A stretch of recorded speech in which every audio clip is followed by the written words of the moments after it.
hear today is one of those resurrection appearances, post-resurrection stories that we will be listening to now for the next few weeks. How Jesus made himself known, how he revealed his risen presence to various people.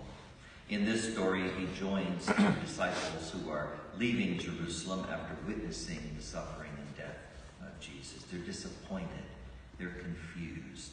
They thought Jesus was the Messiah, but they failed to recognize him, and he suddenly joins their company as they're walking.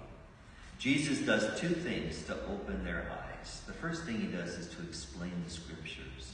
He said, beginning with Moses and all the prophets, he referenced the scriptures that pointed to him. He's helping them make that connection between the Old Testament promise and the fulfillment in Christ. Then he goes in to their home and sits down at the table and breaks bread, reminiscent, of course, of the Last Supper. They recognize him, and he disappears from their sight. Having seen the risen Jesus, they then return to Jerusalem, where they tell the other disciples that they have seen him. You know, though these disciples are foolish and slow, they're slow to believe, they did get one thing right. They offered Jesus hospitality. They said, come and stay with us. You know, it's nearly late. You shouldn't be out on your own. Come on in and spend the evening.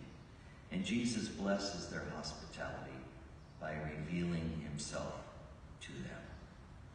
You know, these words that they said to Jesus, stay with us, can be experienced by us in many different levels.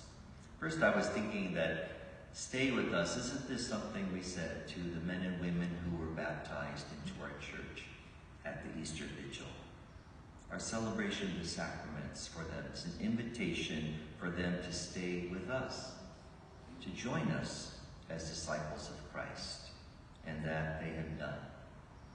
Secondly, I was also thinking about the massive crowds that we had on Easter Sunday, and how, even though it's difficult, we practice hospitality towards those who maybe are here only once or twice a year.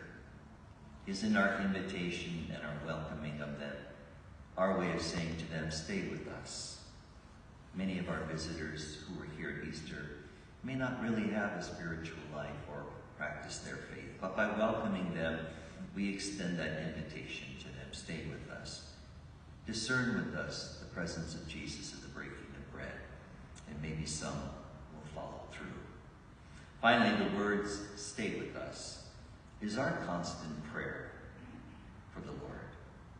Every time we gather here and when we break bread and share the cup, aren't we asking the Lord to stay with us?